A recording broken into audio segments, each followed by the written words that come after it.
മറ്റെല്ലാരെയും വിളിക്കുമ്പോൾ ഇദ്ദേഹത്തെ മാത്രം വിളിക്കാതെ നിങ്ങളോട് ആര് പറഞ്ഞു വിളിച്ചത്? അദ്ദേഹം പറഞ്ഞ കാര്യം മാത്രം നിങ്ങൾ കേൾക്കേണ്ട കാര്യം ഞങ്ങൾ പറഞ്ഞ് വിശ്വസിക്കുക. ഞങ്ങൾ പറഞ്ഞ കാര്യം നിങ്ങൾ വിശ്വസിക്കുക. അദ്ദേഹം പറഞ്ഞല്ലോ ഇപ്പൊ വിശ്വസിക്കേണ്ട. പാർട്ടി ഔദ്യോഗികമായിട്ട് പറഞ്ഞല്ലോ, പാർട്ടി സെക്രട്ടറി പറഞ്ഞല്ലോ, ഏതെങ്കിലും കാര്യത്തിൽ അങ്ങനെ ക്ഷണിക്കപ്പെടാതെ അവഗണിച്ചെന്ന് ഒരു വാക്ക് അദ്ദേഹം പറഞ്ഞ് ഒരു കത്ത് അദ്ദേഹം പാർട്ടിക്ക് നന്ദി കാണിക്കട്ടെ. നിരന്തരം ഒരു പാർട്ടി പരിപാടികളിൽ പോലും വിളിക്കാതെ മാറ്റി നിർത്തുമ്പോൾ പാർട്ടി വിട്ടുപോകുന്നത് ഒരു കുറ്റമാണോ? സജീവ പ്രവർത്തനങ്ങളിൽ നിന്ന് ജി സുധാകരനെ ആലപ്പുഴ ജില്ലയിലെ പാർട്ടിയുടെ ഒരു നേതാവും വിളിക്കണ്ട. ഞങ്ങളുടെ ഈ മിനിഞ്ഞാന്ന് വരെ ഞങ്ങളുടെ എല്ലാം നേതാവായിരുന്നത്. മിനിഞ്ഞാന്ന് വരെ ഞങ്ങളെ എല്ലാം നയിച്ച നേതാവാണ്. ഈ പാർട്ടി ജില്ലാ കമ്മിറ്റി ഓഫീസിലോ ഏരിയ കമ്മിറ്റി ഓഫീസിലോ പാർട്ടി കമ്മിറ്റിയിലോ അല്ല പാർട്ടിയുടെ സംഘടനാപരമായ ദൌത്യങ്ങൾ ഏറ്റെടുക്കാൻ ഒരാളുടെയും പെർമിഷൻ ജി സുധാകരന് വേണ്ട. അതിനുള്ള അധികാരവും അതിനുള്ള ആർജവും അതിനുള്ള ലീഡർഷിപ്പ് ക്വാളിറ്റി അദ്ദേഹത്തിന് ഉണ്ടായിരുന്നു മിനിഞ്ഞാന്ന് വരെ. പറയട്ടെ, മിനിഞ്ഞാന്ന് വരെ പാർട്ടിയും അതെല്ലാം വേണ്ടാന്ന് പറഞ്ഞിട്ട് ഞാൻ പോയി സ്വതന്ത്രമായിട്ട് നിൽക്കുന്ന കൂടി അവസാനിച്ചു. അല്ല അദ്ദേഹത്തെ ആരും വിളിക്കാൻ കല്യാണാലോചനയൊന്നുമില്ല. പാർട്ടിക്കകത്ത് അദ്ദേഹത്തിന് അതിനുള്ള അധികാരമുണ്ട്, സ്ഥാനമുണ്ട്. അദ്ദേഹം ഇടപെടുമ്പോൾ ആ പ്രശ്നം തീരുമായിരുന്നു.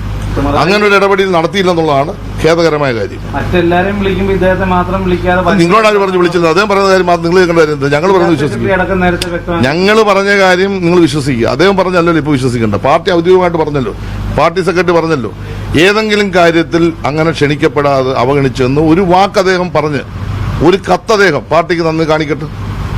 ഏതെങ്കിലും സന്ദർഭത്തിൽ ഞങ്ങളോട് ആരെങ്കിലും പറഞ്ഞു എന്നെ അവഗണിച്ചു, ഞങ്ങളെല്ലാം ഈ പാർട്ടിയുടെ ഭാഗമായിട്ട് നിൽക്കുകയല്ലേ? അദ്ദേഹത്തെ ഞാനിപ്പോൾ അതേ ഹോസ്പിറ്റലിൽ ഞാൻ പോയി കണ്ടല്ലോ, എന്ത് സ്നേഹത്തോടെ അത് ഇടപെട്ടത്. ഒരു തർക്കവും ആ സ്നേഹം ഇപ്പോഴും ഉണ്ട്. വ്യക്തിപരമായ സ്നേഹത്തിനൊന്നും ഒരു കുറവില്ല. ഈ സുധാകരനോടുള്ള വ്യക്തിപരമായ സ്നേഹം എന്നും നിൽക്കും, അത് മരിക്കുന്നവരാണ്. പക്ഷേ രാഷ്ട്രീയമായ നിലപാട്, വഞ്ചനാപരമായ നിലപാട് സ്വീകരിച്ചാൽ ആ രാഷ്ട്രീയമായ വഞ്ചനാപരമായ നിലപാടിനെതിരെ പാർട്ടി ഒന്നാകെ, ആലപ്പുഴ ജില്ല പാർട്ടിയുടെ ഒരു പ്രത്യേകത ഉണ്ട്. ഈ ജില്ലയിലെ പാർട്ടി ഒരുപാട് പ്രയാസങ്ങൾ നേരിട്ട പാർട്ടിയാണ്. ആ പ്രയാസങ്ങളൊക്കെ പാർട്ടി ഒന്നിച്ചാണ് നേരിട്ടത്. ഞങ്ങൾ ഒന്നിച്ചാ കാര്യത്തെ നേരിടും. അത് അദ്ദേഹത്തുള്ള വ്യക്തിപരമായ പ്രശ്നമല്ല. അദ്ദേഹം എടുത്ത രാഷ്ട്രീയ നിലപാടിനെ ഞങ്ങൾ ചോദ്യം ചെയ്ത് ആ രാഷ്ട്രീയ നിലപാടിനെതിരെ ഞങ്ങൾ ജനങ്ങളെ കാര്യങ്ങൾ പറഞ്ഞ് ബോധ്യപ്പെടുത്തി ഈ പ്രശ്നത്തിന്റെ പാർട്ടിയുടെ രീതിയിൽ അത് കൈകാര്യം ചെയ്യും.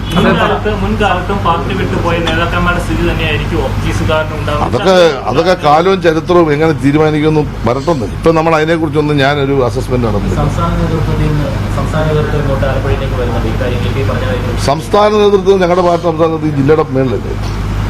ഞങ്ങളുടെ പാർട്ടി അഖിലേന്ത്യാ കമ്മിറ്റി പോലെ താഴെയുള്ള ഘടകങ്ങളെല്ലാം ഇത്തരം പ്രശ്നങ്ങളെ സംബന്ധിച്ച് ചർച്ച ചെയ്യുമല്ലോ, സ്വാഭാവികമല്ലേ.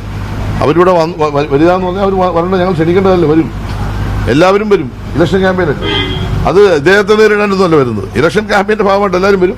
അന്നേരം ഈ പ്രശ്നങ്ങൾ ജനങ്ങളുടെ മുമ്പിലും മാധ്യമങ്ങളുടെ മുമ്പിലും പറയുന്നവർ പറയും. എന്തോ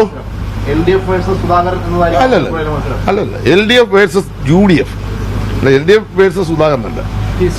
ഐക്യ ജനാധിപത്യ മുന്നണി നയിക്കുന്ന കോൺഗ്രസിനെതിരായിട്ട് ഇടതുപക്ഷ ജനാധിപത്യ മുന്നണി ആദ്യശക്തമായ രാഷ്ട്രീയ മത്സരം അമ്പലപ്പുഴ നടത്തി വിജയിക്കും.